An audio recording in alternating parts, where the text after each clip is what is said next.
دلوں کا قرار اور سکون کا حاصل نہ رہنا، یہ انسان کو موت کے گھاٹ اتارنے پر مجبور کرتا ہے۔ کبھی کبھار اچھا خاصا آدمی، لیکن اس کے اندر جو ہلچل ہے، اس کے اندر جو بے قراری ہے، وہ لوگوں کو معلوم نہیں، اور وہ چند دنوں کے بعد خبر آ جاتی ہے کہ اس نے سوسائڈ کر لیا اپنے گھر میں لٹک کر کے، یا اپنے آپ کو جلا کر کے، یا اپنے آپ کو کسی پانی میں غرق کر کے خود کو اس نے ہلاک کر لیا۔ یہ ہلاکت خود سے سوسائڈ کے جو آج نتائج سامنے آ رہے ہیں، اس کی سب سے بڑی وجہ ڈپریشن کا ہونا، سکون کا نہ ہونا۔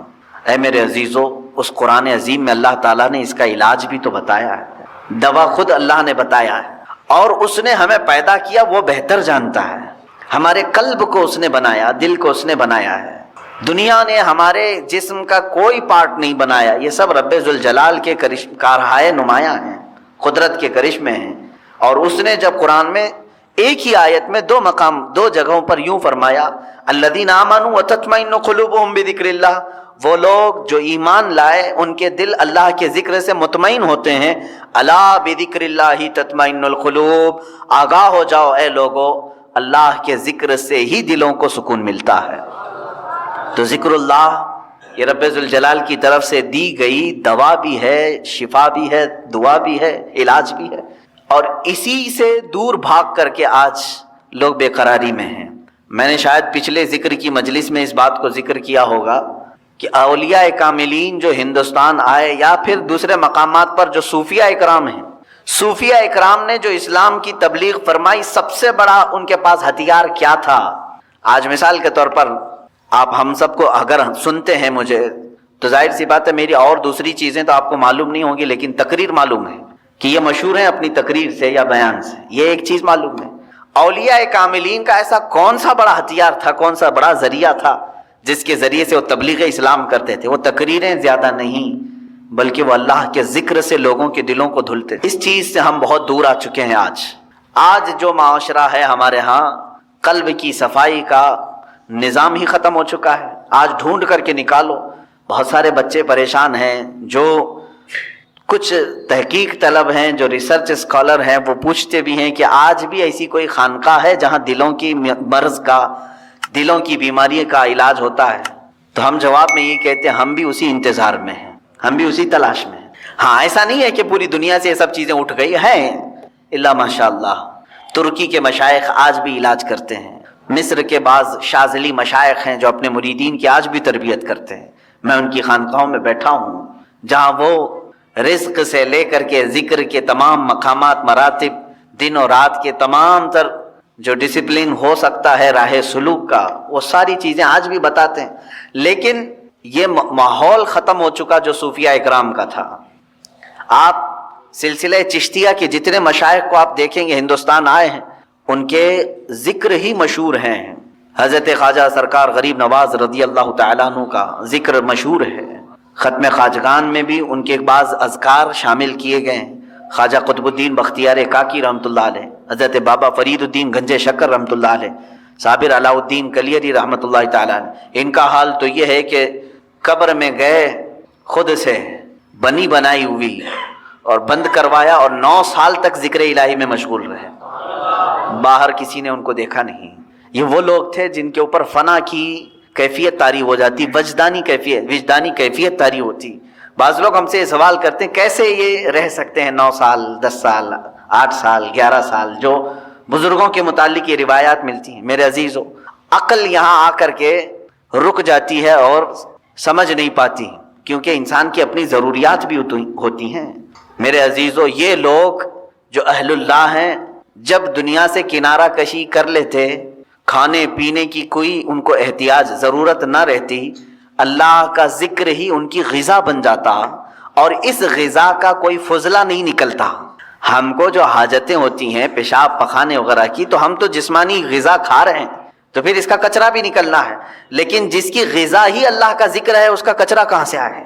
تو ان اولیاء کاملین کو کبھی ان چیزوں کی حاجت ہی نہیں ہوئی جو وہ مجاہدے کے دوران زندگی گزارتے تھے۔ ایسا نہیں ہے کہ پوری زندگی بھر انہیں کبھی ضروریات نہیں ہوتی تھی، لیکن جب وہ اللہ رب العزت کے ذکر میں محو ہو جاتے تھے تو دنیاوی بہت ساری چیزوں سے اللہ تعالیٰ انہیں محفوظ کر لیتا تھا۔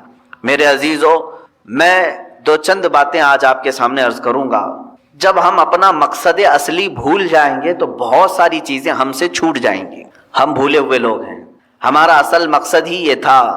اللہ تبارک و تعالیٰ نے قرآن پاک میں فرمایا میں نے اپنے ذکر کے لیے، اپنی عبادت کے لیے تمہیں پیدا کیا ہے. تم دن رات اپنے مشغلے کرتے رہو، کام کاج کرتے رہو، لیکن اپنے رب کو بھول کر کے نہیں. مثال کے طور پر تمہاری اگر دکان ہے، تم نے دکان شروع کی بسم اللہ کہہ کر کے، دکان میں بیٹھے اللہ کو یاد کیا. ضروری نہیں کہ ہر 2 منٹ پر ایک 2 رکعت پڑھتا بیٹھا ہو، ضروری نہیں ہے. آپ گلے پر بیٹھے ہیں، دکان میں تجارت کر رہے ہیں، لیکن فجر کی نماز پڑھ کر کے گئے تھے، ظہر کی نماز میں واپس آئے تو فرمایا گیا اس کا پورا دکان میں بیٹھنا بھی عبادت ہی ہے. وہ اللہ کے ذکر میں ہی اس کا وقت گزرا ہے. وہ ظہر سے لے کر عصر پھر اگر اپنی تجارت میں مشغول رہا، وہ بسم اللہ کہہ کر کے تجارت شروع کیا، عصر کی اذان ہوئی، واپس اپنے رب کی بارگاہ میں سر جھکانے کے لیے آ گیا تو فرمایا گیا کہ صرف یہ ظہر اور عصر کاؤنٹ نہیں ہوگی، بلکہ اس کے بیچ میں جتنا وقت اس نے دکان میں لگایا وہ بھی سجدوں کی برابر عبادت میں شمار ہو. تو اس طرح سے تو بندہ اپنی پوری زندگی کو، اپنے پورے دن اور رات کو عبادتوں میں لگا سکتا ہے. صرف شرط یہ ہے کہ جن اوقات میں رب تمہیں پکارے، اللہ تمہیں بلائے، ان اوقات میں ضرور حاضر ہو جانا. ایک بڑی پتے کی بات میں کرتا ہوں. آج جس چیز نے ہمیں بہت زیادہ غافل کیا ہے، جس چیز نے ہمیں سب سے زیادہ غافل کیا ہے نوجوان بچوں کو آج، وہ موبائل ہے. انٹرنیٹ کا زمانہ ہے. اس میں لوگوں کی راتوں کی نیندیں اڑ گئی ہیں. صحت بھی تباہ و برباد ہے، لیکن کسی کو فرق نہیں پڑتا. آنکھیں خراب ہو چکی ہیں، کئی لوگوں کے ہاتھوں کے مرض میں مبتلا ہیں، کئی لوگ اپنے ہارٹ کی تکلیف میں مبتلا ہیں، صرف اس کے جو موبائل کے ریزز ہیں اور بہت سارے اس کے سائیڈ ایفیکٹس ہیں جس کی وجہ سے یہ تکلیفیں ہیں. لیکن اس کے باوجود اس کو ہم چھوڑتے نہیں. اور میں یہ کہہ رہا ہوں کہ چھوڑ کر کے پورا ختم کرنے کی بھی بات نہیں کر رہا ہوں. اس کا استعمال جن کاموں کے لیے ہے ٹھیک ہے، لیکن اسی سے ہمیں کچھ چیزیں سیکھنا بھی چاہیے تھا. اسی موبائل سے ہی میں محسوس کرتا ہوں کہ انسان اپنا مقصد اصلی بھول گیا، لیکن موبائل اپنا مقصد اصلی ابھی نہیں بھولا. موبائل کی ایجاد، موبائل کی بنیاد کس کام کے لیے رکھی گئی؟ یہ صرف کمیونیکیشن کے لیے ہے نا. موبائل شروع کیا گیا تھا ایک دوسرے سے تعلق قائم کرنے کے لیے. آپ یہاں بیٹھے ہیں، فلاں جگہ آپ کے رشتہ دار ہیں، آپ کو کال کرنی ہے، ان سے بات کرنی ہے، آپ نے ملایا نمبر، بات کر لی. شروع میں جو موبائل آیا تھا اتنے ہی کام کے لیے تھا نا. زیادہ سے زیادہ میسج فارورڈ کر سکتے تھے، میسج وہ دیکھتا، آپ کو ریپلائی کر دیتا، اتنا ہی کام تھا. کال ہو سکتی تھی، میسج ہو سکتا تھا. اور اصل مقصد بھی موبائل کا یہی تھا، کمیونیکیشن. ٹھیک ہے، آپ کال کریں، ادھر سے کال آئے، اٹھائیں، بات کریں، یہی کام کے لیے موبائل کی موبائل میں ترقی ہوتی گئی، موبائل میں اور ترقی ہوتی گئی. چند دنوں کے بعد اس میں میوزک آئی، اس میں گانے بھی آئے، سننے والی چیزیں آئی. چند دنوں کے بعد اور ترقی ہوئی کہ اس میں فوٹو لیا جا سکتا تھا، وہ بھی چھوٹی سائز کا، فوٹو کی حد تک چلتا رہا. اس کے بعد پھر ویڈیو آئی اس کے اندر، فوٹو ویڈیو گیلری تک تو ٹھیک تھا. اس کے بعد اب اس میں ہی انٹرنیٹ کی پوری دنیا ڈال دی گئی. اب اس میں ویب سائٹ بھی کھلنے لگی. جو ٹیلی ویژن میں دیکھ سکتا تھا وہ سب کا سب موبائل میں دیکھنے لگا. اس ترقی کو موبائل نے تقریباً 10 سالوں میں یا 20 سال لگے اس کو. 20 سال میں یہ اس ترقی کو پہنچ چکا ہے کہ اپنی ساری دوسری چیزیں پیچھے چھوڑ دیا. ٹی وی کا بھی وہ آج مقام نہیں رہے گا جو موبائل کا ہے. گھر کے لینڈ لائن کا بھی کوئی اتا پتہ نہیں ہے. منی آرڈر، خط، پوسٹ کارڈ، یہ ساری چیزیں ختم ہو چکی. موبائل سب کی جگہ لے چکا ہے، بہت آگے بڑھ چکا ہے، بہت ترقی کر چکا ہے موبائل. پھر میں توجہ دلا رہا ہوں، اس کا اصل کام کیا تھا؟ کمیونیکیشن، ایک دوسرے سے کال کرنا. موبائل ادھر سے ادھر دو لوگوں کی بات کراتا تھا. لیکن میرے عزیزو، ان 20 سالوں میں اس موبائل کو دیکھو، آج یہ ترقی اتنی کر چکا کہ پکس آ گئیں، ویڈیوز آ گئیں، انٹرنیٹ آ گیا، اس کے اندر گیمز آ گئے، سب آ گئے. لیکن چاہے تم کچھ بھی دیکھ رہے ہو موبائل اوپن کر کے، اگر کسی دوسرے نے کال کیا تو وہ اسی وقت کال آتی ہے یا نہیں آتی؟ تمہارے موبائل کا اسکرین شو کرتا ہے یا نہیں کرتا؟ تم فیس بک دیکھ رہے ہو، کال آتی ہے کہ نہیں آتی؟ تم ویڈیو دیکھ رہے ہو، اگر کسی نے کال کیا تو اسی ویڈیو کے بیچ میں ہی یہ بجا کر کے دکھاتا ہے کہ کوئی تمہیں بلا رہا ہے. گیم کھیل رہے ہو تم، اندر چاہے جتنے فولڈر کے اندر چلے جاؤ، لیکن اگر کسی نے کال کیا تو وہ گیم وہاں رک جاتی ہے اور کال بجنے لگتی ہے. اس کا مطلب یہ ہے کہ جس کام کے لیے یہ شروع ہوا تھا وہ آج تک اپنا مقصد نہیں بھولا. آج تک اس کی ترقی بہت ہو چکی ہے، اس میں بہت ساری ترقیاں آ گئی، انٹرنیٹ کی پوری دنیا آ گئی، لیکن وہ کمیونیکیشن کے لیے جو شروع کیا گیا تھا وہ آج بھی کر رہا ہے کام۔ تم اس موبائل میں 1000 کام کر رہے ہو، لیکن اگر کسی نے تمہیں کال کیا تو اسی کاموں کے بیچ میں ہی وہ تمہیں بجا کے دکھائے گا۔ وظیفہ، بچے پیدا نہیں ہو رہے اس کا وظیفہ چاہیے، روزی میں برکت اس کا وظیفہ چاہیے، ہاں بہت سارے ٹینشن ہیں، وسوسے آتے ہیں اس کا وظیفہ چاہیے، بیماری نہ آئے اس کا وظیفہ چاہیے۔ کسی نے آپ کو خط میں القاب لکھا، حضرت علامہ مولانا حافظ و قاری احمد رضا خان صاحب، اس میں حافظ و قاری کا بھی لقب لگا دیا۔ دوسرے ہوں تو پھیل جائیں گے کہ جتنے لقب فری میں ملے اچھا ہی ہے۔ اعلیٰ حضرت نے دیکھا کہ میں حافظ ہوں نہیں اور لوگ مجھے حافظ سمجھ رہے ہیں۔ یہ شعبان کی آخری تاریخ تھی، شاید دوسرے دن سے رمضان شروع ہو رہا تھا۔ آپ نے اس خط والے کے گمان کے مطابق اپنے آپ کو اتارنے کے لیے عزم کر لیا کہ اس کے خط کا جواب بعد میں لکھوں گا، حافظ قرآن پہلے بنوں گا، کیونکہ اس نے حافظ کہا ہے، مجھے حافظ قرآن کہا۔ تو اعلیٰ حضرت کا معمول یہ تھا کہ روزانہ رمضان میں فجر سے لے کر کے شام تک ایک پارہ یاد کرتے تھے اور تراویح میں ایک پارہ سنا دیتے تھے، یہاں تک کہ 29ویں رمضان کو یا 27 کو آپ مکمل 1 مہینے کے اندر حافظ قرآن ہو گئے۔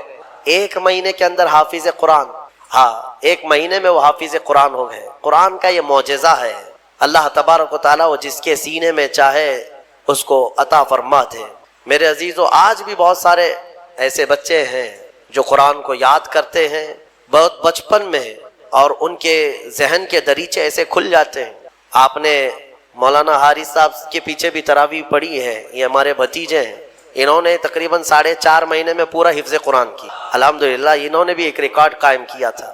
اور اپنے سبق کے دوران انہوں نے 29واں پارہ 2 دن میں پورا پارہ سنایا تھا، آدھا پارہ ایک دن یاد کر لیا۔ تو یہ اپنے کمال کی بات نہیں، یہ اپنے کسب اور اپنے ذہن کی بات نہیں، رب تبارک و تعالیٰ کی عطا اور فضل۔ امام اعظم ابو حنیفہ کے ایک شاگرد ہیں امام محمد، یہ چھوٹی عمر میں امام اعظم کے پاس پڑھنے کے لیے آئے، داڑھی نہیں تھی، چھوٹے تھے، تو امام اعظم ابو حنیفہ رحمۃ اللہ علیہ کے پاس بڑے بڑے ان کے جو شاگرد تھے، علماء تھے، محدثین بیٹھتے تھے، اس میں ایک چھوٹی عمر کا لڑکا آیا ہے، تو امام اعظم نے ان کو ٹال دیا کہ جاؤ بعد میں، لیکن شوق اتنا تھا امام محمد کا کہ وہ ہٹنے کو تیار نہیں تھے۔ امام اعظم ابو حنیفہ نے ان کو ٹالنے کے لیے کہا کہ بیٹا میں انہی کو پڑھاتا ہوں جو حافظ قرآن ہوتے ہیں، تم حافظ ہو؟ کہا حافظ تو نہیں، حافظ بننے میں 2-3 سال لگ جائیں گے، جب تک تھوڑا سا جوانی آ جائے گی پھر سمجھ لے گا۔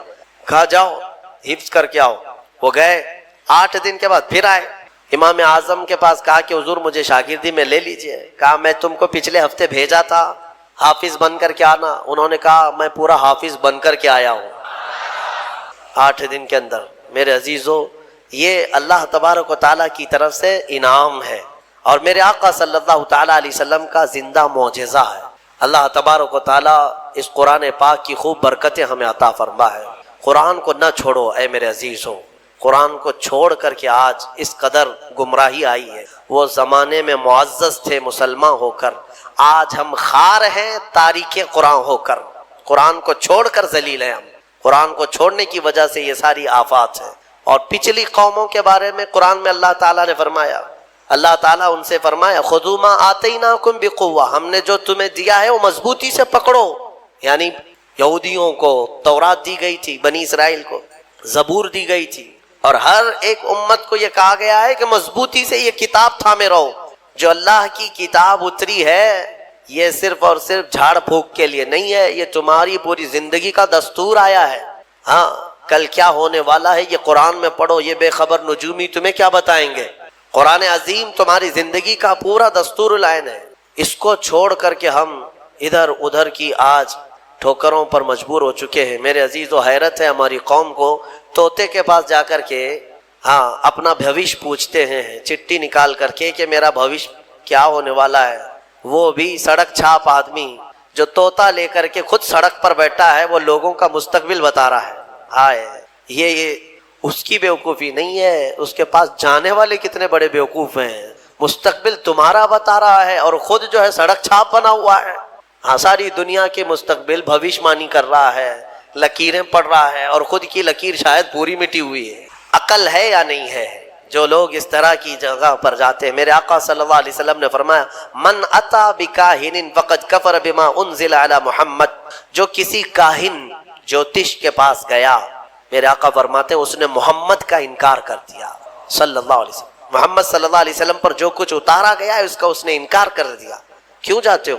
قرآن تمہارے پاس سب سے بہتر کتاب ہے، قرآن عظیم، ساری چیزیں تمہارے پاس۔ اللہ تعالیٰ نے فرمایا وَلَا رَطْبٍ وَلَا يَابِسٍ إِلَّا فِي كِتَابٍ مُبِينٍ، کوئی خشکی اور کوئی تری کی بات ایسی نہیں ہے جو ہم نے قرآن میں بیان نہ کیا ہو، سب ہے قرآن میں، اور جو جس طرح سے اس سے فائدہ اٹھائے گا وہ اس کے ظرف کی بات ہے۔ میرے عزیزو، کم سے کم آج اتنا تو کرو کہ تلاوت تو کثرت سے شروع کر دو۔ حدیث میں ملتا ہے کہ اگر لوگ آتے ہیں ہمارے پاس، وظیفے، اس کا وظیفہ، بچے پیدا نہیں ہو رہے اس کا وظیفہ چاہیے، روزی میں برکت اس کا وظیفہ چاہیے، ہاں بہت سارے ٹینشن ہیں، وسوسے آتے ہیں اس کا وظیفہ چاہیے، بیماری نہ آئے اس کا وظیفہ چاہیے۔ وظیفے انہی سب کے چکروں میں پڑے ہوئے۔ حالانکہ حدیث میں ہے کہ قرآن کی تلاوت تمہیں سارے ذکر سے بے نیاز کر دے گی۔ اگر قرآن کی تلاوت میں کوئی بندہ مصروف ہے، اس کے بارے میں فرمایا کہ اگر اس کو دعا کرنے کا وقت نہیں ملا، دعا کرنے کا وقت نہیں ملا اور وہ قرآن کی تلاوت میں مصروف ہے، تو فرمایا کہ مولا تعالیٰ اس کو سارے لوگوں کی دعا کے برابر عطا فرمائے گا۔ وہ بندہ رحمان کا کلام پڑھ رہا ہے، دعا کرنے کا اگر اسے وقت نہ ملا تو بھی مولا اس سے راضی ہے۔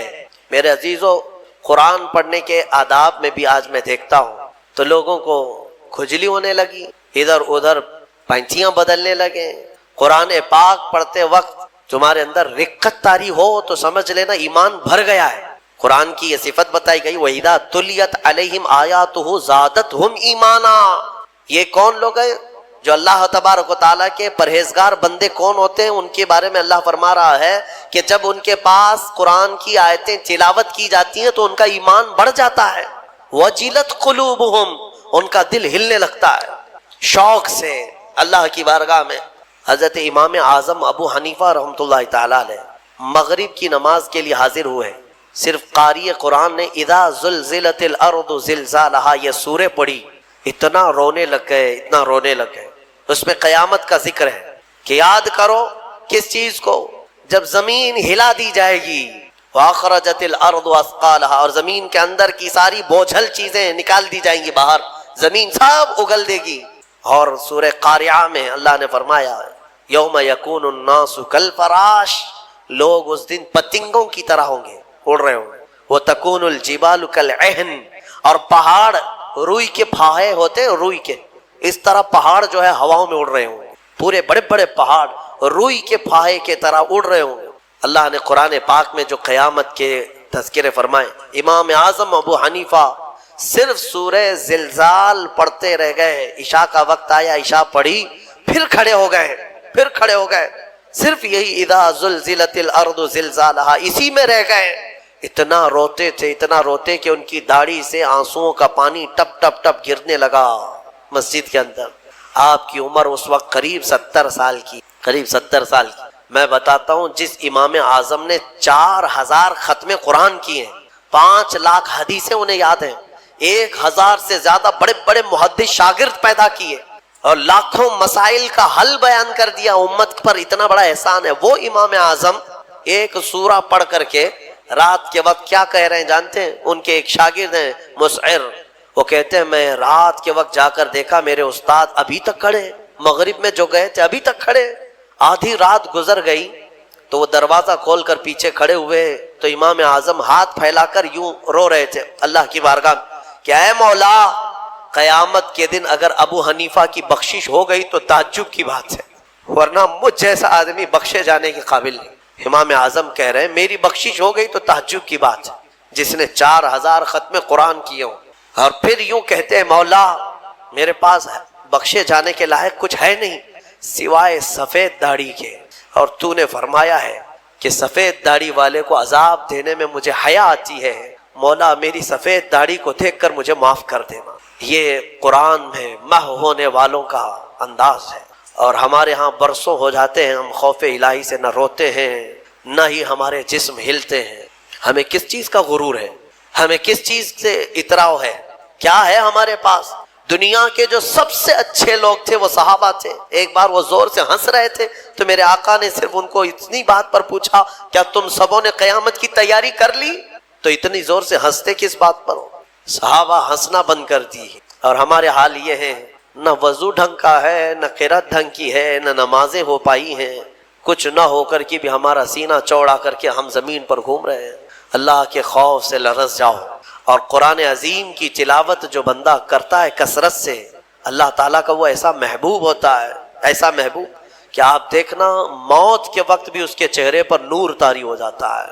ہاں, اس کے لبوں پر مسکراہٹ ہوگی. قرآن کثرت سے پڑھنے والے کی روح آسانی سے نکالی جاتی ہے. امام احمد بن حنبل بڑے امام ہیں, فرماتے ہیں نزا کیا وقت تھا ان کے, اور اس وقت سے کوئی باہر آتا نہیں, لیکن اللہ تبارک و تعالیٰ جسے چاہے موت کے منہ سے نکالے. ان کے ساتھ ایسا ہوا کہ قریب موت کا وقت آ گیا اور سانس جو ہے پھڑکنے لگ گئی, ہلکی ہلکی ہو گئی, لگتا کہ اب روح نکلے گی, تب روح نکلے گی. اسی اسنا میں وہ کہتے ہیں کہ شیطان قریب آ گیا, شدت کی پیاس لگی تھی. اور شیطان, کس کی بات کر رہا ہوں؟ امام احمد بن حنبل. شدت کی پیاس لگی تھی اور وہ پانی لے کر قریب آیا اور بار بار مجھے اپنی طرف بلاتا تھا, کیونکہ پانی کے لیے آدمی کہیں پر بھی چلا جائے. وہ کہتے ہیں کہ مجھے اندازہ تھا کہ یہ ابلیس ہے, مجھے بہکا رہا ہے, لیکن پانی کی خواہش بھی ہے. اور اس کے بعد وہ آپ سے بحث کرنے لگا کچھ معاملات پر, موت کے قریب, جبکہ بولنے کی طاقت بھی نہیں. تو اچانک ایک خوبصورت نوجوان آیا, اس نے گھونسے مار مار کر کے شیطان کو بھگا دیا.